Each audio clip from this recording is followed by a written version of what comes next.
49장 27절 28절 보겠습니다. 27절 베냐민은 물어뜯는 일이라 아침에는 빼앗은 것을 먹고 저녁에는 움킨 것을 나누리로다. 이들은 이스라엘의 12지파라. 이와 같이 그들의 아버지가 그들에게 말하고 그들에게 축복하였으니 곧 그들 각 사람의 분량대로 축복하더라. 네, 여기까지 봅시다.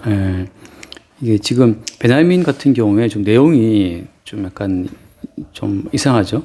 물어뜯는 일이 늑대 같은 그런 어떤 짐승으로 표현을 하고 또 빼앗은 것을 먹고 뭐 이런 표현이 나오잖아요. 그래서 베냐민에 대한 이런 축복의 내용이 좀 어떤 잔인하고 어떤 폭력적이고 막 탈취하고 빼앗고 하는 그런 본성을 표현하고 있는 것처럼 보여요. 그런데 이런 걸 보면서 어떤 성품의 개조, 우리는 베냐민처럼 이렇게 이리처럼 되지 말자라고 하는 것은 어때요? 종교에 속한 이야기들이죠. 그러니까 종교라고 하는 것은 인간으로부터 시작해서 하늘 올라가는 거란 말이죠. 그러니까 종교의 관점은 아래에서 위로 올라가는 거고, 성경은 뭐예요? 성경 계시란 말이죠. 계시라고 하는 것은 어디 방향이 위에서 아래로 내려오는 거잖아요. 그러니까 다시 말하면 베냐민에게 물어뜯는 일이다 이렇게 지금 야곱이 말하면서 이걸 뭐라고 또 표현해요? 그 다음 말씀 보면은 축복했다, 축복. 그러니까 물어뜯는 일이 같은 이런 성향이, 이런 성격, 성품이 왜 축복인가라고 우리 생각할 수 있잖아요. 근데 이건 다 뭐예요? 이건 계시 가운데 하나님이 이미 준비해 놓으신 복을 베냐민 속에 담아 놓은 거란 말이죠. 그러니까 모든 인간은, 그러니까 특히 언약 백성이라는 것은 언약 백성은 자기에게 담긴 어떤 복의 내용을 운반하는 운반체로 부름받은 거잖아요. 그러니까 언약의 운반체 혹은 어떤 계시의 운반체로 부름받았기 때문에 베냐민에게 이러한 성품이 있다고 하는 것도 마찬가지로 베냐민이 결정한 거인가요? 아니잖아요. 그러니까 하나님이 계시 가운데 담아 놓은 거예요. 베냐민 속에다가. 왜 베냐민 속에다가 이런 이리의 본성을 담아 놨을까요? 베냐민 속에다가 물어뜯는 이리의 본성을 담아 놓은 것도 언약 가운데 뜻이 있다는 거죠. 이건 다시 말하면 무슨 말이에요? 물어뜯는 이리의 이 본성은 베냐민만의 본성이 아니라 12지파 모두의 본성이라는 걸 말하고 있잖아요. 바꿔 말하면 어떤 겁니까? 또 12지파의 실체라는 것은 이제 신학에 들어와서 12제자, 다시 말하면 교회의 본성을 말하는 건데, 주의 택함 받은 언약 백성의 본성 가운데 뭐가 들어있다? 이리의 본성이 들어있다고 하는 거예요. 물어뜯고, 그 다음에 빼앗고, 그 다음에 이제 이 움킨 것, 그러니까 탈취한 것들을 나누는 것. 그러니까 이 움킨 것은 이제 영어로 보면 플런더인데 약탈물인데, 그러니까 약탈해 온 것들을 나누는, 분배하는 거란 말이죠. 그러니까 어떻게 보면 참 이리 같은 경우에는 뭐 농사를 짓습니까? 자기들이 뭐 안 하잖아요. 그죠?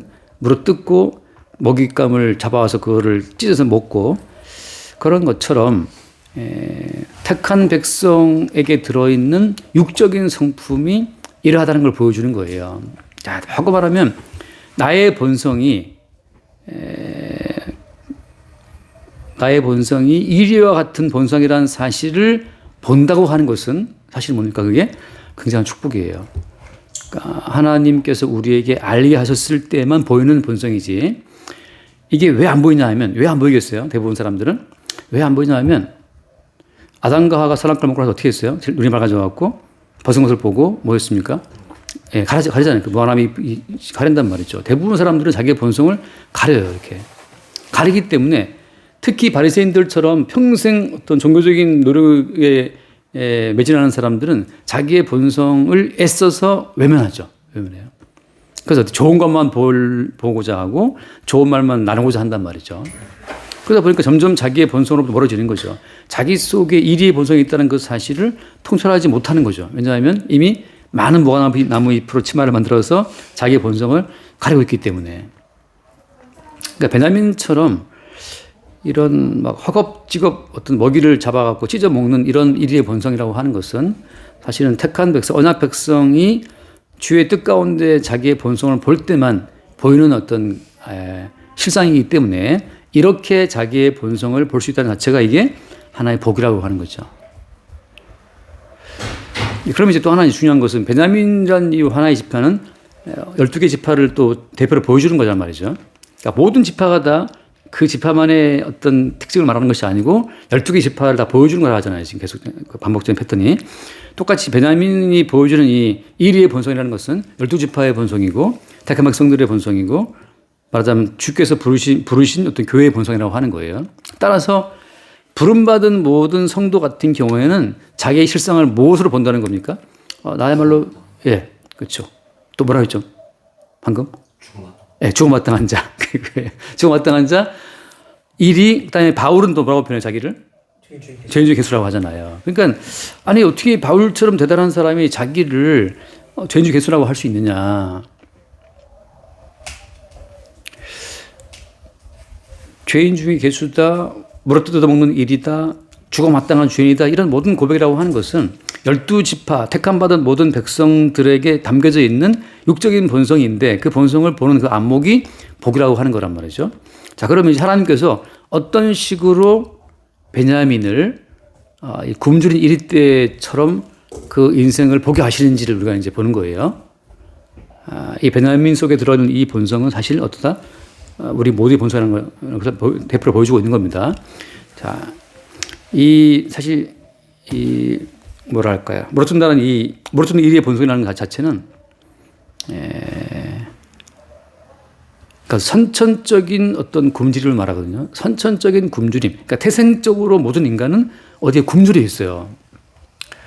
그러니까 태생적으로 모든 인간은 어떤 갈증이 빠져 있고, 어떤 갈증이 있고, 어떤 그 히딩크의 말처럼 I'm still hungry. 항상 어디 이렇게 굶주려 있단 말이죠. 그러니까 어떤 인간도 자기의 처지에 만족하지 못하고 더 높은 걸 또 갈망하고 또 추구해요. 근데 베냐민은 아예 태생적으로 어딘가 결핍되어 있다는 거죠. 모든 성도는 날 때부터 어떤 결핍된 상태라는 것을 보는 그 안목이 사실은 복의 안목이에요. 자, 한번 볼게요. 왜 베냐민은 태생적으로 결핍된 존재죠? 우리가 알다시피. 근데 우리 35장에 보면 나오지만 35장에 어떤 사건이 있냐면 35장에 보면 베냐민 엄마가 누구예요?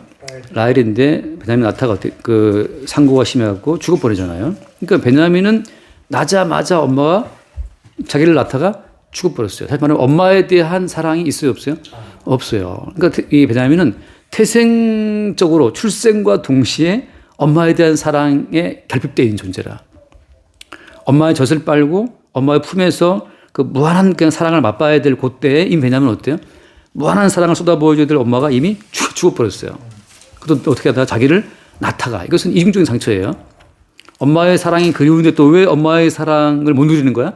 자기 때문에. 그러니까 이게 어쩔 수 없는 인생의 어떤 그 존재의 모순이에요. 나는 사랑을 갈구하는데 나를 사랑해 줄 분이 없어. 근데 그 나를 사랑할 엄마를 죽인 존재가 밖에 있다면 원수를 받겠는데 그게 누구야 또? 그게 자기란 말이죠.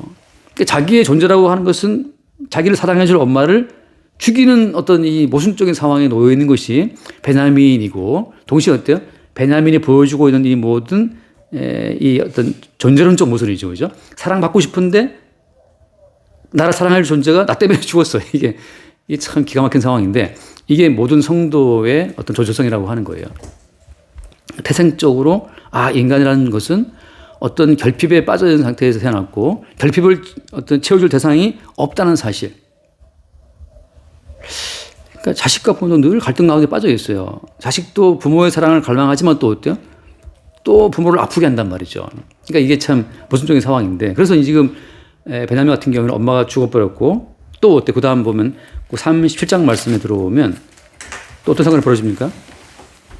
37장 보면 또 어때? 요셉이 팔려가잖아요. 다시 말하면 엄마의 자리를 대신해 주었던 형이 그러면 이제 형은 요셉은 같은 엄마니까 라헬이 낳았기 때문에 같은 배에서 낳았잖아요. 그러니까 요셉이 그 상황을 보고 또 동생을 얼마나 아꼈겠어요. 다 이복 형들밖에 없는데 유일하게 자기 엄마가 낳고 떠나버린 이 아들이 동생이 베냐민이니까 너무 베냐민을 사랑을 아껴줬는데 어떻게 했어요 또? 자기를 사랑해 주어서 엄마의 빈자리를 채웠던 요셉마저도 어때? 사라져버렸어요. 죽었다는 말을 들었단 말이죠. 그러니까 이건 베냐민은 연속된 실패예요. 사랑을 좀 받고 싶은데 또 형이 또 어디로 어떤가 죽어버렸단 말이죠. 그러니까 요셉 같은 경우에는 계속해서 어떤 인간의 그 존재론적인 결핍감을 보여주는 어떤 상태인 거죠. 이건 뭘 말해준 것이냐면 하나님께서 아담과 하와를 추방했잖아요. 아담과 하와를 추방했을 때 에덴 동산에서 가면 어떤 땅입니까? 그냥 가시와 엉겅퀴의 땅이잖아요.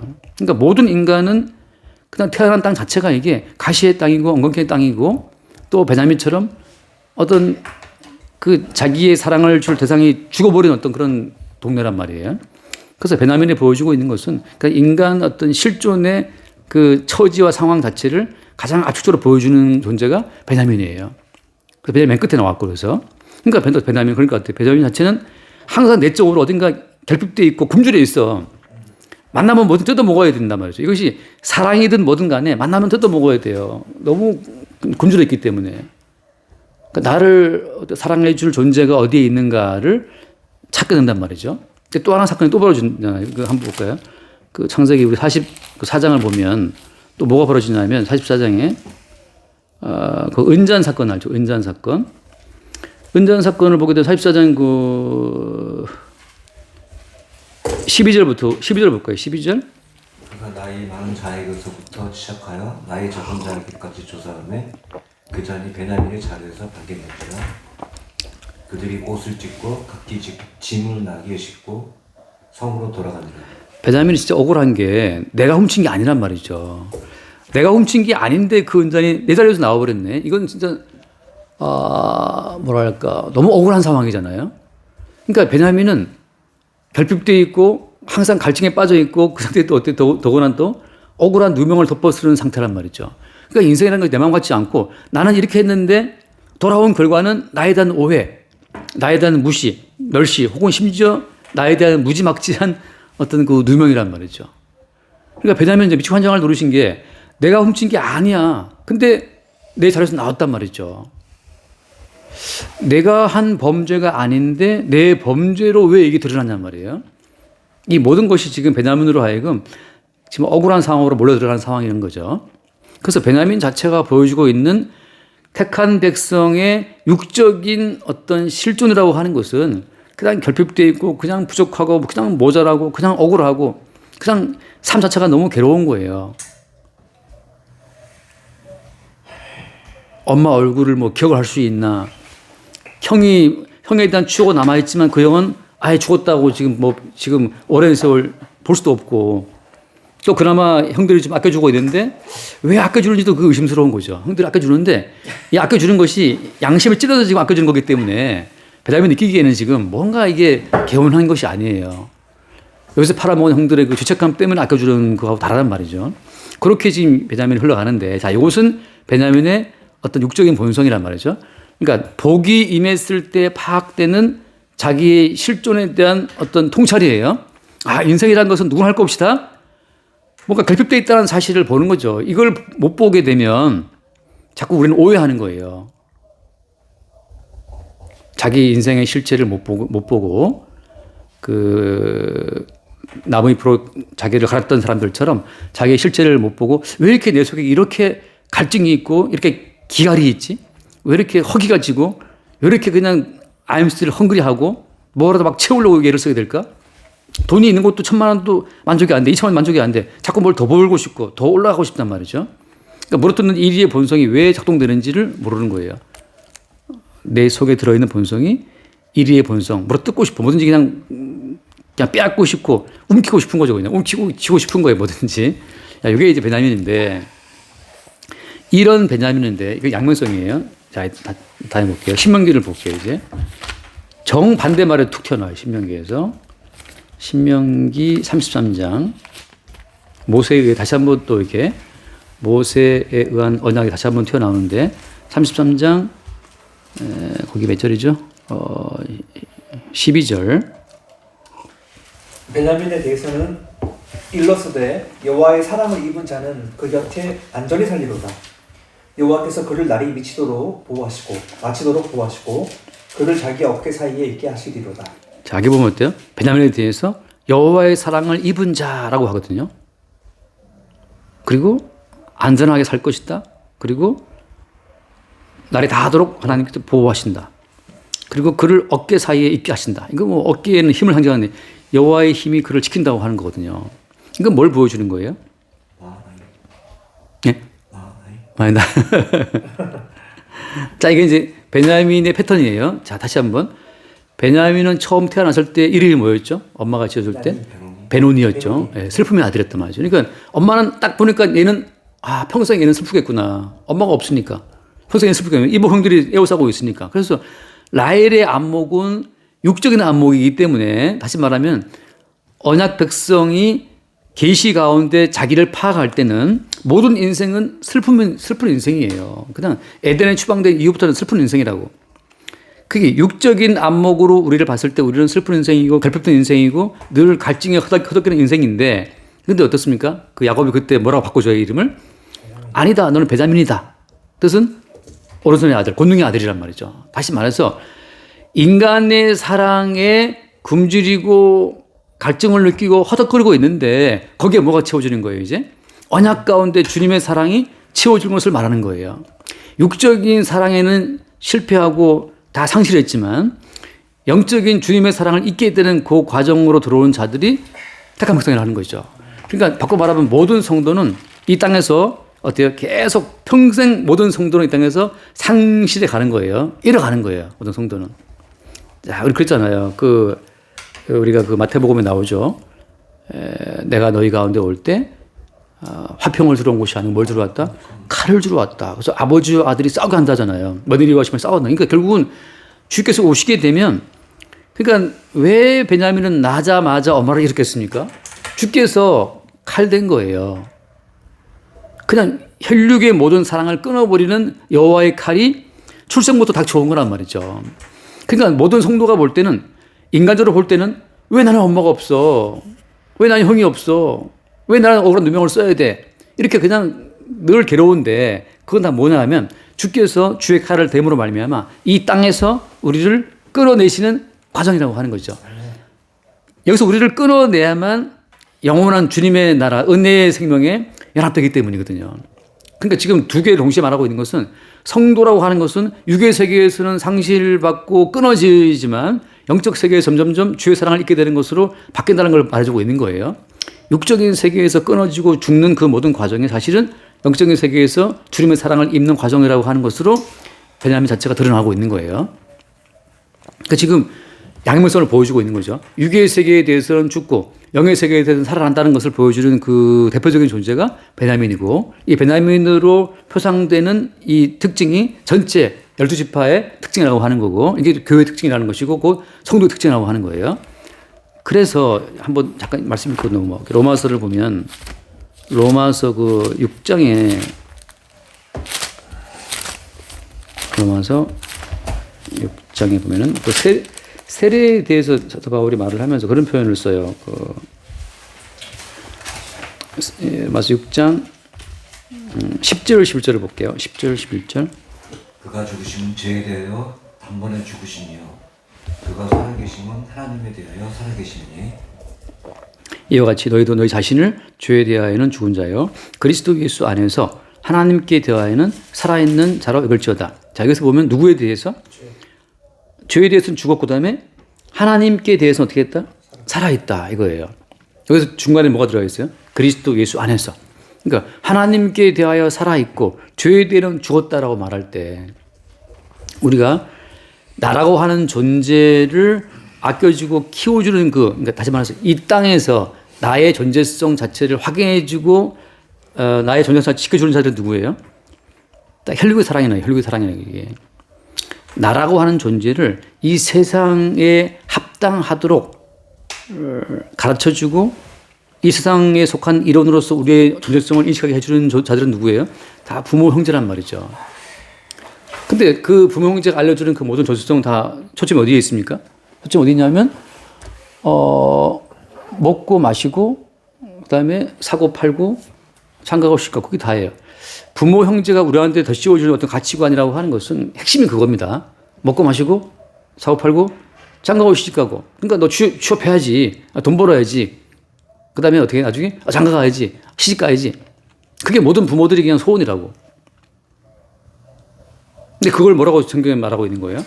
그것 때문에 노아 시대 때 홍수로 싹 쓸어버릴 때 노아의 때와 같다. 노아의 때는 먹고 마시고 장가가고 시집가고 사고 팔고 그게 다란 말이죠. 근데 그런 세상에 대해서 너희들은 단번에 죽은 자고 그다음에 하나님께 대하여는 어떻게 했다? 살아있는 자로 여길지어다. 이게 믿음이란 말이죠. 그러니까 지금 베냐민 같은 경우에는 날 때부터 아예 그 베냐민으로 하여금 이 세상의 가치를 심어줄 엄마를 그냥 날려버리고 형을 날려버리고 이 땅에서 인정받을 수 있는 그 모든 자체를 다 잃게 만드는 거죠. 은잔 누명 덮어쓰고 하면서. 자, 그런 모든 과정을 통해서 어때요? 아까 신명기 말씀처럼 그런 과정을 통해서 이스라엘은 하나님께 대하여 살아있는 민족으로 거듭 태어난다는 사실을 보여주고 있는 거예요. 그러니까 많은 분들이 오해하는 것이 예수를 믿으면 이 땅에서도 인정받고 천국도 가고 그게 아니에요. 이 땅에서는 오히려 죽어있는 자처럼 취급받는 상황으로 간다는 거죠. 자, 하나 한번 더 읽고 그 갈라디아서를 보면 갈라디아서 6장을 한번 읽고 다시 6장 갈라디아서 6장 14절 그러나 내게는 우리 주 예수 그리스도의 십자가 외에 결코 자랑할 것이 없으니 그리스도로 말미암아 세상이 나를 대하여 십자가에 못 박히고 내가 또한 세상을 대하여 그러노라. 아멘. 자, 세상이 나를 대하여 십자가에 못 박히고 내가 또한 어때요? 세상을 대해서 그렇다. 그러니까 이 세상에 대해 죽은 자로 주께서 우리를 부르신 거란 말이죠. 그러니까 베냐민이 보여주는 삶이라고 하는 것은 세상에서 너는 이미 죽은 자야.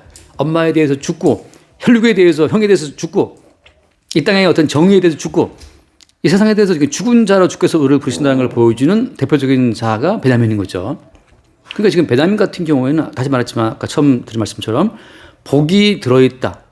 계시 가운데 복이 들어왔다고 하는 것은 이제 어때? 그 복이 계속 우리를 세상에 대해서는 죽은 자고 하나님에 대해서는 산 자로 우리를 어떻게 한다는 거예요? 끌고 간다는 거죠.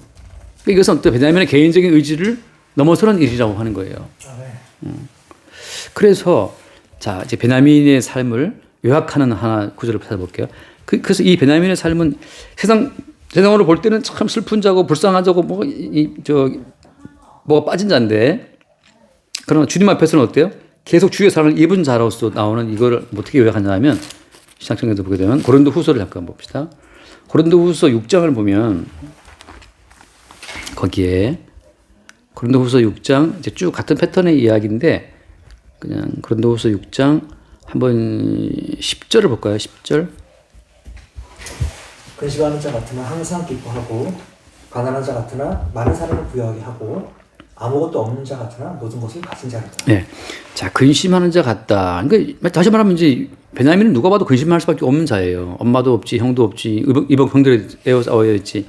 아버지가 뭐 사랑한다 하지만 사실은 누구를 대체 사랑하는 거예요? 사실 아버지는 요셉을 사랑했기 때문에 요셉 대신 지금 베냐민을 사랑하는 거고. 그러니까 그러니까 베냐민 볼 때마다 사실은 뭐로 보는 거예요? 요셉으로 보는 거죠. 이게 참 어떻게 보면 맞다는 표현이 없는데 아무튼 형들이 사랑하는 것도 마찬가지죠. 형들이 사랑하는 것은 요셉을 할아버지 자체가 때문에 사랑하는 거기 때문에 그 뭔가 개운치 않은 사랑이란 말이죠. 나는 뭐 정말 대타 인생이냐 말이죠. 그런 느낌이잖아요. 그러니까 베냐민은 항상 근심하는 자가 갈 수밖에 없어. 늘 슬퍼. 근데 여기서 뭘 주님이 채우시는 겁니까? 그 빈자리에 하나님의 사랑을 채운다. 하나님의 사랑이라고 하는 것으로 채워지기 때문에 항상 기뻐한다는 거죠. 가난한 자 같다. 뭐 없으니 가난한 자 같지. 근데 많은 사람 결국 나중에 어떻게 돼요? 요셉이 끝까지 이 자기네 형들을 포함한 모든 식구들을 애굽으로 이주를 시키려고 할 때 요셉은 누구를 보고 싶어 했어요, 사실은? 요셉은 베냐민을 보고 싶어 했어요. 그래서 베냐민한테는 식탁을 준비할 때도 더 많이 7배가 더 준단 말이죠. 다시 말해서 베냐민으로 말미암아서 전체 이스라엘이 요셉에 의해서 구원받는 어떤 중요한 역할을 해요, 베냐민이. 만약에 그 형들이 베냐민을 자기처럼 무시하고 멸시하는 그런 걸 보였다라면 아마 상황이 바뀔 수 있을 거예요. 근데 요셉이 가만 보니까 형들이 다 베냐민을 유해 주니까 심지어 나중에 어떻게 유다 같은 경우도 어떻게 자기가 대신 남겠다 하고 하잖아요. 그 은연 사건 때 베냐민 대신 나를 붙잡으라 하잖아요. 유다가 그런 걸 보면서 이제 요셉이 울잖아요. 자기는 형들한테 배신당했지만 동생 베냐민은 그래도 형들에 의해서 뭐랄까 막 유다같이로 나서서 대신 죽겠다 그러니까 그런 사랑을 확인하잖아요. 하고 이제 울고 그러는데 결국은 베냐민 자체가 이 요셉과 형들을 화해시키는 되게 중요한 역할을 한단 말이죠. 그러니까 여기서 말씀처럼 아무것도 없는 자 같아 진짜. 베냐민은 막내기 때문에 늘 힘도 없는 것 같고 늘 그렇지만 어때요? 그 베냐민 때문에 요셉과 형들이 화해가 돼요. 화해의 어떤 계기로 작용되는 역할을 한단 말이죠. 그러니까 이 말씀처럼 가난한 자 같은데 많은 사람을 부욕해 한다. 아무도 없는 것 같은데 사실 어때요? 다 갖고 있어요. 그러니까 이 베냐민 같은 경우에는 요셉도 베냐민을 하는 관심이 완전 초점이 그쪽으로 있고 아버지 야곱도 어때요? 베냐민을 안 내주려고 막 애쓰단 말이에요. 베냐민 그때 안 내주 애쓰고 야곱의 사랑은 또 거기 가 있고 형들은 또 요셉을 팔아먹은 경이 있기 때문에 얘마저 이러면 안 된다는 것이 있기 때문에 얘를 또 지키고 있다고. 그러니까 이미 베냐민은 아무것도 없지만 사실은 모든 자들이 이 베냐민을 지키려고 애를 쓰고 있는 상태란 말이죠. 그런 것처럼 지금 이제 성도라고 하는 것은 이 땅에서는 계속 상실하고 잃어버리려는 과정을 가게 되지만 하나님의 사랑에서 채워주는 과정으로 간다는 거죠. 이 땅에서는 계속 잃은데 그 빈자리에 늘 주의 사랑이 채워주는 과정으로 가는 게 성도의 인생이라고 하는 거예요. 자, 그래서 이제 이 베냐민 지파가 나중에 어떻게 되냐면은 한번 그냥 결론만 후딱 보고 다시 넘어올게요. 우리가 빌립보서를 보면 알겠지만 빌립보서 3장에 베냐민 지파에 속한 가장 유명한 사람이 누구죠? 빌립보 3장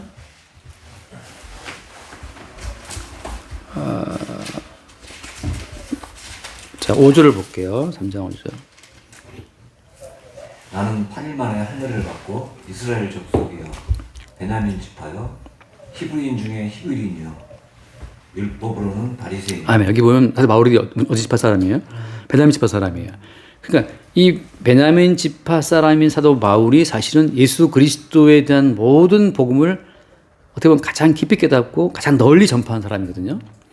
가장 굶주리고 가장 허기지고 가장 결핍되어 있고 가장 슬프었었던 이 베냐민이 사실은 복음을 이 외부적으로 가장 풍성하게 소유했다고 보면 그렇지만 복음이 가장 풍성하게 그를 통해서 흘러나간단 말이죠.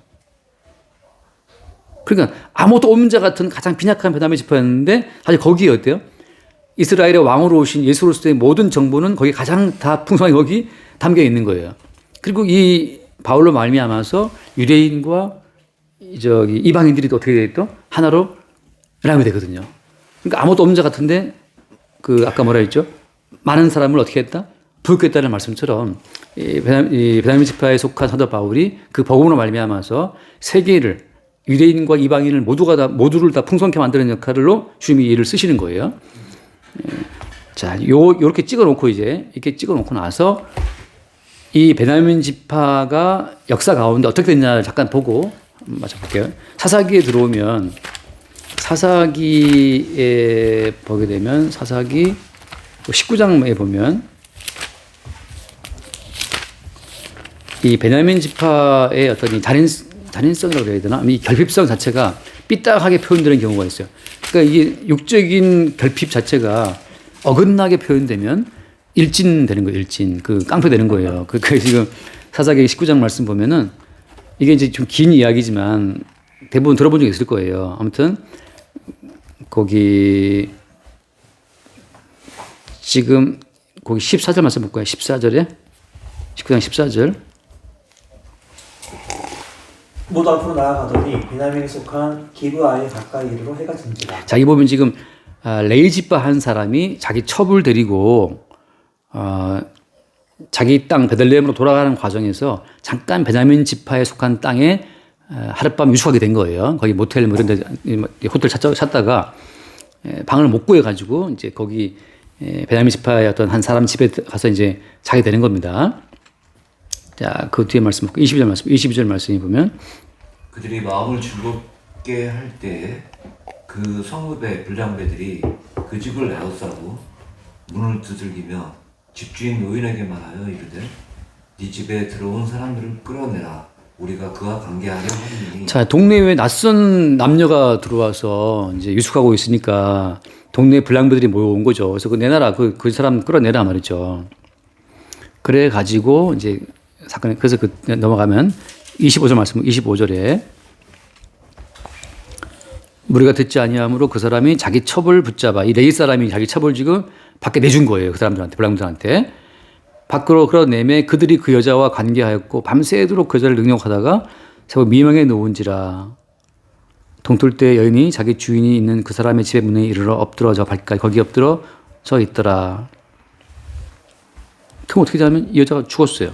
밤새 이 블레셋에 당하다가 죽었단 말이죠. 그래서 28절 말씀, 28절. 그에게 이르되 일어나라 우리가 떠나가자 하자 하나 아무 대답이 없는지라. 이에 그의 시체를 나귀에 싣고 행하여 자기 곳에 돌아가서 그 집에 이르러서는 칼을 가지고 자기 첩의 시체를 거두어 그 마디를 찍어 12덩이에 나누고 그것을 이스라엘 사방에 두루 보내. 이게 지금 자기 첩의 시체를 토막을 내가지고 12토막을 내가지고 그 각 토막당 한 토막씩 12지파에 다 쫙 보낸 거예요. 이게 지금 엄청나게 괴이한 사건인데 정말 성경은 그래서 거룩한 책이라고 하지만 사실 인간의 죄성이 쫙 깔려 있습니다. 그 다음 그것을 보는 자가 다 이르되 이스라엘 자손이 애굽 땅에서 올라온 날부터 오늘까지 이런 일은 일어나지도 아니하였고 보지도 못하였다. 이를 생각하고 상인에 말하자. 이것 때문에 이제 큰 사건이 벌어져요. 이것 때문에 이스라엘 전쟁이 크게 벌어진단 말이죠. 다시 말해서 베냐민 지파의 결핍과 갈증이라고 하는 그 어떤 그 상태가 육적으로 표출되면 이스라엘 12지파를 박살을 내요. 이것 때문에. 그 뒤에 나오지만 그 다음 이제 전쟁에 나와서 이제 12 다 모여와서 이제 베냐민을 친단 말이죠. 베냐민 지파랑 싸우고 치고 막 이기고 하면서 여기서 베냐민 지파가 거의 다 전멸을 당해요. 거의 다 전멸을 당하고 이게 뭐 길지만 한 몇 명 안 남아요. 그 이제 그래서 그때 봅시다. 그냥 20장 48절 말씀 보면 48절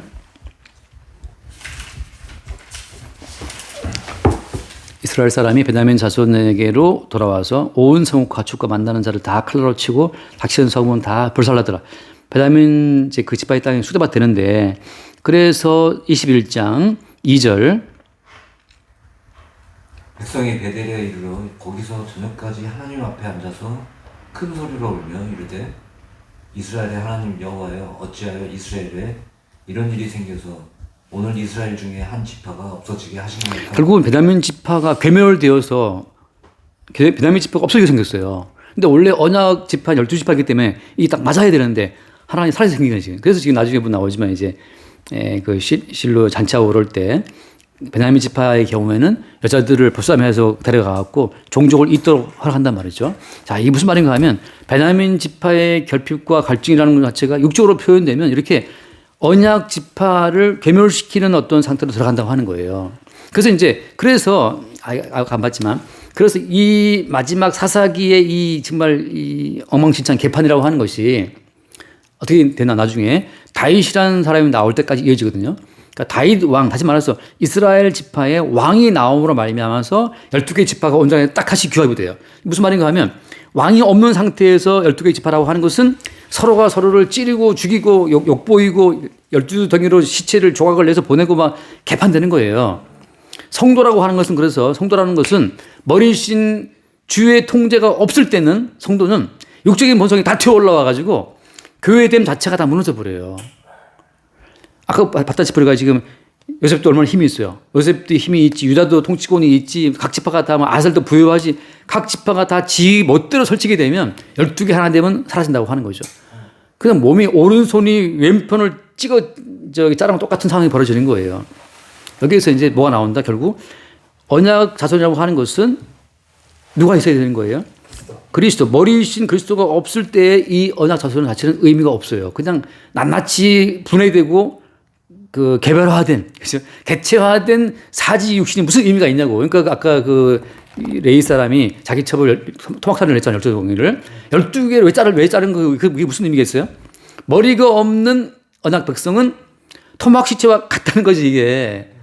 그러니까 이쪽은 막 요셉처럼 힘이 있는 지파인데 이미 허벅지 하나 떨어져 있고, 이쪽은 아살처럼 막 부유한 집인데 허리 하나 떨어져 있고, 이런 식으로 개판되는 거죠. 그러니까 오늘날 각 교회들이 만약에 각 성도들이 개체화되어 있다고 하는 것은 머리신 주의 통제가 없다는 것 자체는 그 머리신 주의 통제 앞에서 자기 분이 안 있다고 하는 것 자체는 어때요? 토막난 시체와 같다는 거죠. 이게. 그러니까 교회가 얼마나 웃기는 거예요. 이게. 그러니까 베냐민이 끝에 오는 이유는 뭐 때문이냐. 베냐민 이스라엘 너희들은 머리이신 주의 통치가 없을 때 너희들은 어떻다? 너희들은 그냥 뜯어먹는 일이기 때문에 너희들이 12개 지파를 어떻게 된다? 박살을 낼 거라는 거죠. 너희들의 그 불량스러움이, 너희들의 그 잔악함이 결국은 이스라엘을 깬다는 걸 보여주는 거예요. 근데 머리이신 통치 앞에 있을 때 어때? 그래서 약간 시간 같지만 그 아까 우리가 바울이 언제 예수를 만나요? 베다니에서 바울이 다메섹으로 갈 때 누구를 때려주러 가요?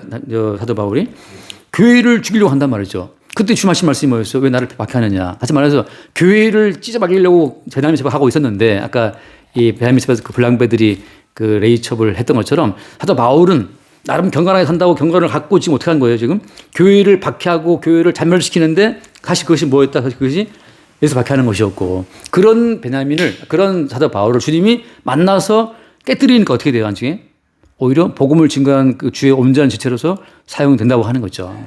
그러니까 베냐민 지파가 끝에 나온 것은 무엇이냐? 마지막 베냐민의 이 어떤 물어뜯는 일의 본성이 튀어나오면 박살이다. 12개 지파는 교회 박살이에요. 근데 머리이신 주의 통제가 와야만 비로소 12개는 온전하게 붙어있는 지체가 된다고 하는 거죠. 네, 여기까지 하겠습니다. 주님 감사합니다.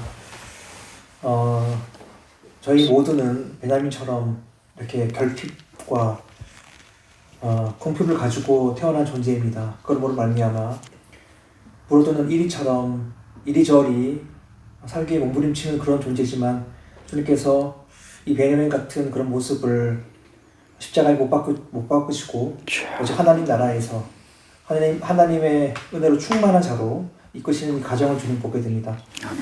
오직 우리가 성령이 없는 육의 상태로 보여주는 이 본성은 해방하고 하나님 나라를 망치는 그런 존재일 수밖에 없습니다.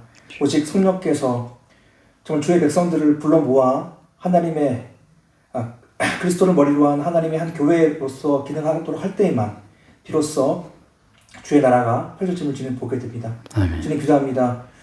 저희가 날마다 이 베냐민과 같은 이런 육의 본성이 튀어나올 때마다 저희의 모습 속에서 답을 찾지 아니하고 오직 예수 그리스도의 십자가의 보혈에 저희 마음을 모을 수 있는 그런 믿음이 날마다 더할 수 있도록 주님 인도하여 주시옵소서. 아멘. 예수님 이름으로 기도합니다. 아멘. 주님 감사합니다. 에덴동산에서 추방 이후에 모든 인간들은 내적으로 결핍과 그리고 무엇을 갈구하는 그런 갈증 속에서 사는 존재입니다. 그럼에도 불구하고 우리 인간은 해치는 무덤처럼 내면에 자기 본질인 남을 잡아 뜯고 그리고 멸시하고 이러한 어떤 본성을 가린 채 그 누구보다도 잘난 않은 그 본성 속에 살고 있습니다. 주님께서는 이러한 어떤 우리 본성을 깨시고 그 안에 항상 주님의 사랑의 그 은혜의 복을 항상 주심으로써 그 결핍을 채워주는 주님이 있기에 오늘 우리가 이렇게 살고 있습니다. 늘 항상 주님 앞에서 늘상 죄인으로 죽어마땅한 존재이지만 그 죽어마땅한 존재도 사랑하시는 주님의 손길에 의해 우리가 살고 있음을 늘 자랑스럽게 여기며 항상 우리를 지켜봐 주시고 항상 주님 곁에 항상 같이 있기를 갈망하면서 주님의 이름으로 기도드렸습니다. 아멘. 주님 감사합니다. 우리의 결핍된 본성을 보게 하시고 이 본성이 주에 의해 통치되지 않을 때 토막 사련을 내고 12지파를 깨뜨렸던 베냐민 지파처럼 우리가 바로 주의 몸을 깨뜨리는 자리에 될 수 있음을 알게 하시니 감사합니다. 우리의 이 본성을 주님 오직 주의 사랑으로 채우시고 하늘의 이루와 사랑으로 채우사 머리신 주의 뜻 가운데 오히려 주님을 나타내고 증거하는 온전한 베냐민 지파 사도 바울 같은 삶을 살아갈 수 있도록 우리를 인도하여 주옵소서. 우리 주 예수 드립니다. 아멘. 고맙습니다.